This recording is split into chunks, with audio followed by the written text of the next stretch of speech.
1976లో ఢిల్లీలోని ప్రసిద్ధ జామా మసీదు సందర్శనకు వెళ్లిన సంజయ్ గాంధీ గారు ఆ మసీదు చుట్టుపక్కల ఉన్న కొన్ని వేల మంది నిరుపేదలు నిర్మించుకున్న గుడిసెల్ని బలవంతంగా ఎందుకు తొలగించారు?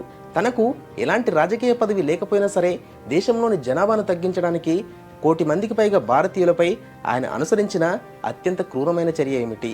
దేశంలోని సామాన్యులకు అత్యంత తక్కువ ధరకే విలాసవంతమైన కార్లు అందిస్తానని ప్రభుత్వ సొమ్ముతో 290 ఎకరాల్లో స్థాపించిన మారుతి లిమిటెడ్ని 2 ఏళ్లు గడిచినా సరే 21 కార్లు మాత్రమే ఉత్పత్తి చేసి ఎందుకు మూసివేశారు? ఇలా సంజయ్ గాంధీ గారు తన అనుభవలేమితో చేసిన 5 ఘోరమైన తప్పిదాల గురించి ఈ వీడియోలో చెప్పబోతున్నాను. Let's begin our episode. 1946 December 14వ తేదీన ఇందిరాగాంధీ మరియు ఫిరోజ్ గాంధీలకు జన్మించిన 2వ సంతానమే సంజయ్ గాంధీ. సంజయ్ గాంధీ గారు డెహ్రాడూన్లో ఇంటర్మీడియట్ పూర్తి చేసిన తర్వాత ఆయనకు కార్లంటే విపరీతమైన ఆసక్తి ఉండడంతో ఇంజనీరింగ్లో ఆటోమొబైల్ రంగాన్ని ఎంచుకున్నారు. కానీ తన ఇంజనీరింగ్ పూర్తవ్వకముందే ఆయన తన తల్లి ఇన్ఫ్లుయెన్స్తో ఇంగ్లాండ్లోని ప్రముఖ రోల్స్ రాయ్స్ కంపెనీలో అప్రెంటిస్షిప్లో జాయిన్ అయ్యారు. ఇదే సమయంలో నాటి భారత ప్రధాని అయిన నెహ్రూ గారు తీవ్ర అనారోగ్యంతో చనిపోవడంతో పార్టీ వ్యవహార బాధ్యతలు మొత్తం ఇందిరాగాంధీ గారు చూసుకునేవారు. దీనికి తోడు సంజయ్ గాంధీ గారి తండ్రి అయిన ఫిరోజ్ గాంధీ కొంతమంది అమ్మాయిలతో చనువుగా ఉన్న కారణంగా ఇరువురి మధ్య వివాదాలు తలెత్తడంతో 1959లోనే వీరిద్దరూ విడిపోయారు. అలా ఒకవైపు పార్టీ బాధ్యతలు, మరోవైపు కుటుంబ బాధ్యతలు చూసుకోలేని ఇందిరాగాంధీ గారు సంజయ్ గాంధీ గారిని వెంటనే ఇండియాకు తిరిగి రావాల్సిందిగా కబురు పంపారు. దాంతో రోల్స్ రాయ్స్లో తన అప్రెంటిస్షిప్ పూర్తి చేయకుండానే సంజయ్ గాంధీ గారు ఇండియాకు తిరిగి వచ్చారు. అలా ఆయన దేశ ప్రధాని అయిన ఇందిరాగాంధీ గారికి అనధికారిక సలహాదారుగా ఉంటూ తన అనుభవాలేమితో దేశ చరిత్రలో చీకటి అధ్యాయంగా పేర్కొనే ఎమర్జెన్సీతో మొదలుకొని మరో 5 దుష్పరిణామాలకు మూలకారకులయ్యారు. వాటిలో మొదటిది జామా మసీదు చుట్టూ ఉన్న మురికివాడల కూల్చివేత. 1976 ఏప్రిల్ 12వ తేదీన తుర్కుమన్ గేట్ను సందర్శించిన సంజయ్ గాంధీ గారు అక్కడి నుండి కేవలం 1.2 కిలోమీటర్ల దూరంలో ఉన్న ప్రసిద్ధ జామా మసీదు కనిపించకపోవడాన్ని చూసి ఆశ్చర్యపోయారు. దీనికి గల ప్రధాన కారణం తుర్కుమన్ గేటు నుండి జామా మసీదు వరకు గల ఖాళీ ప్రదేశంలో అనేక మంది నిరుపేదలు నిర్మించుకున్న గుడిసెలు మరియు రేకులతో నిర్మించుకున్న సాధారణ ఇల్లు. ఇది గమనించిన సంజయ్ గాంధీ గారు తన అత్యంత నమ్మకస్తుడైన జగ్మోహన్ మల్హోత్రాతో వెంటనే ఈ స్లమ్ ఏరియా మొత్తాన్ని ఖాళీ చేయించమని ఆదేశించారు. అలా ఆయన ఆదేశించిన 2 రోజుల్లోనే 10ల కొద్ది బుల్డోజర్లు నిరుపేదలు నిర్మించుకున్న గుడిసెలను కూల్చివేయడం ప్రారంభించాయి. ఇది గమనించిన అక్కడి ప్రజలు, పోలీసులు మరియు బుల్డోజర్లపై ఆగ్రహంతో తిరగబడి రాళ్లు విసరడం ప్రారంభించారు.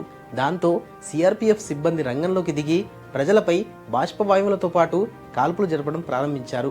అలా వీరి కాల్పుల్లో ఒక్క రోజులోనే 14 మంది మరణించినట్లుగా అప్పటి ప్రభుత్వం నివేదిక ఇచ్చింది.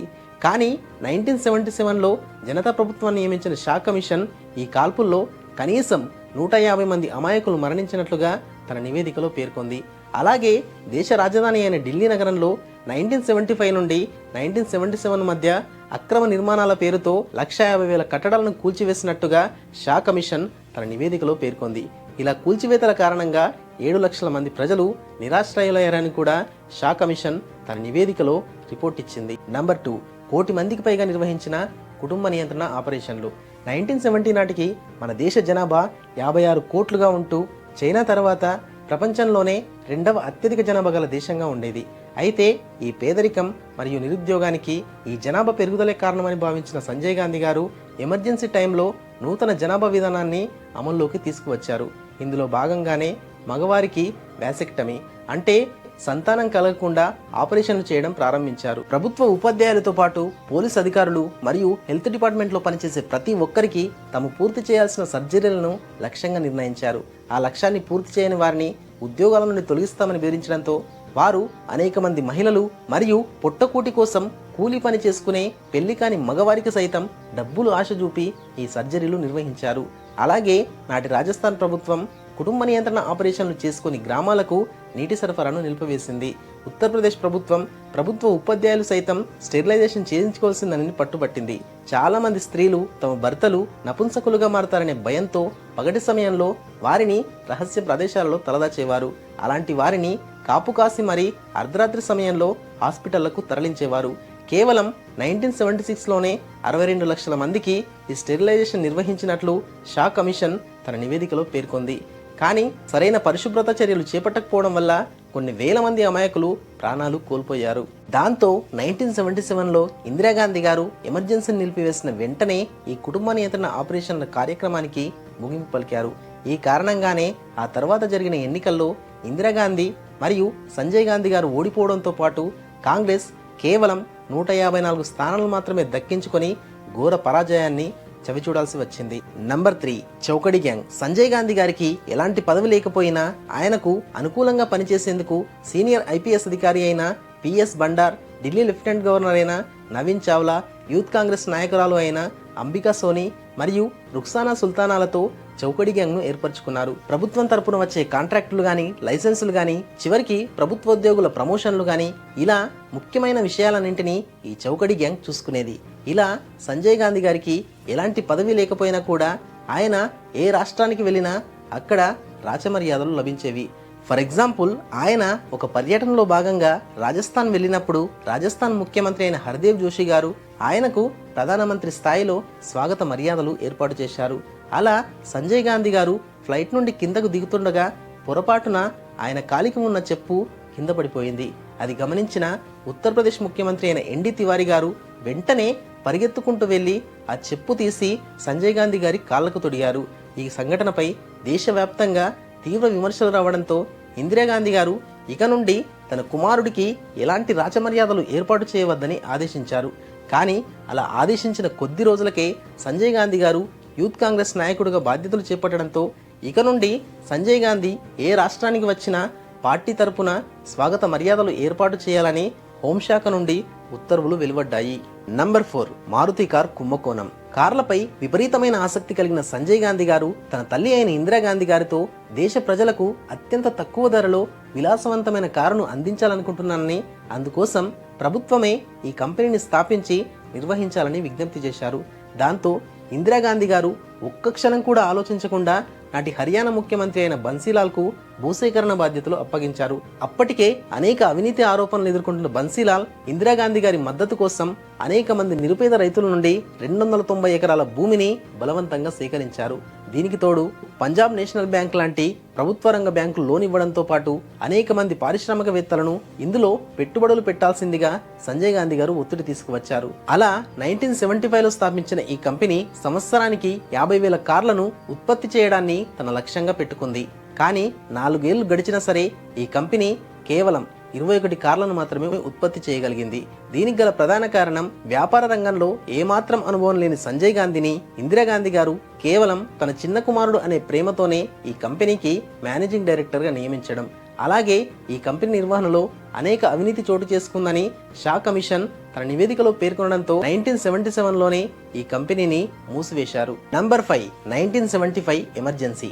1971లో జరిగిన లోక్సభ ఎన్నికల్లో ఇందిరాగాంధీ గారు తనను ఓడించేందుకు ప్రభుత్వ సొమ్మును ఓటర్లకు పంచిపెట్టారని, అలాగే సభలు నిర్వహించేందుకు ప్రభుత్వ అధికారులను సైతం వినియోగించుకున్నారని రాజీవ్ నారాయణ్ అనే వ్యక్తి అలహాబాద్ హైకోర్టులో పిటిషన్ వేశారు. అలా ఈ కేసును విచారించిన హైకోర్టు ఇందిరాగాంధీ గారి లోక్సభ స్థానాన్ని రద్దు చేస్తూ తదుపరి 6 ఏళ్ల వరకు ఆమె ఎన్నికల్లో పాల్గొనకుండా నిషేధం విధించింది.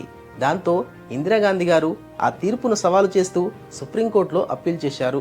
అలా ఈ కేసును విచారించిన సుప్రీంకోర్టు అలహాబాద్ కోర్టు ఇచ్చిన తీర్పుపై స్టే విధించింది. ఇదే మంచి అదునుగా భావించిన ఇందిరాగాంధీ గారు నాటి రాష్ట్రపతి అయిన ఫక్రుద్దీన్ అలీ అహ్మద్ గారితో దేశంలో ఎలాంటి అత్యవసర పరిస్థితి లేకపోయినా కేవలం తన పదవిపై ఉన్న స్వార్థం కోసం ఆర్టికల్ 352 ప్రకారం ఎమర్జెన్సీని ప్రకటింపజేశారు. ఈ సమయంలో గ్రామాలతో మొదలుకొని ప్రతి నగరం, ప్రతి రాష్ట్రం కేంద్రం ఇచ్చే ఆదేశాలను పాటించాల్సి ఉంటుంది. రాష్ట్రాల్లో ఉండే ఏ ముఖ్యమంత్రికి అధికారం ఉండదు. అలా ఇందిరాగాంధీ గారు ఈ ఎమర్జెన్సీని ప్రకటించిన వెంటనే తనపై పిటిషన్ వేసిన రాజీవ్ నారాయణ్తో పాటు ప్రతిపక్ష నాయకులందరినీ అరెస్టు చేసి జైలులో వేయించారు. కనీసం మీడియాకు కూడా స్వాతంత్రం లేకుండా తనపై వ్యతిరేకంగా కథనాలు రాసిన జర్నలిస్టులందరినీ అరెస్టు చేసి జైలులో నిర్బంధించారు.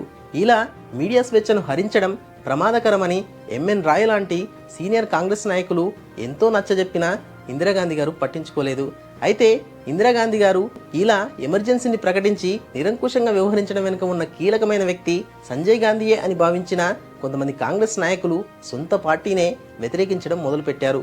చివరికి దేశ ప్రజలు మరియు ప్రపంచ దేశాల నుండి వచ్చిన ఒత్తిడి ఫలితంగా దాదాపుగా 2 సంవత్సరాల తర్వాత ఇందిరాగాంధీ గారు ఎమర్జెన్సీని ఎత్తివేసి జనరల్ ఎలక్షన్స్కు పిలుపునిచ్చారు. కానీ కాంగ్రెస్ పట్ల ఏర్పడిన వ్యతిరేకత వల్ల ఈ ఎన్నికల్లో కాంగ్రెస్ ఘోర పరాజయాన్ని చవిచూసింది. అయితే 298 స్థానాలను దక్కించుకున్న జనతా పార్టీకి సైతం సరైన మెజారిటీ లేకపోవడం వల్ల మిత్రపక్షాలతో కలిసి తొలి కాంగ్రెసేతర ప్రభుత్వాన్ని ఏర్పాటు చేసిన మొరార్జీ దేశాయ్ గారు 2 ఏళ్లకే అంతర్గత కలహాల వల్ల తన పదవికి రాజీనామా చేయాల్సి వచ్చింది.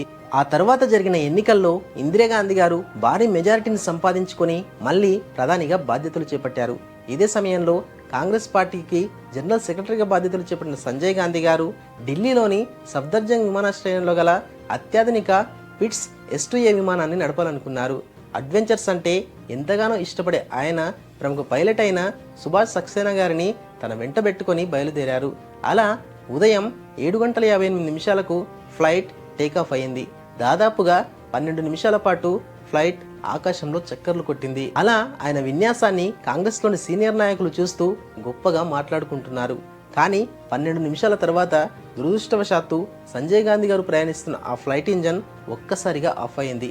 ఈ విపత్తు నుండి బయటపడదామని ఆలోచించే లోపే ఫ్లైట్ వేగంగా వచ్చి భూమిని ఢీకొట్టడంతో ఒక్కసారిగా మంటలు చెలరేగి బ్లాస్ట్ అయింది.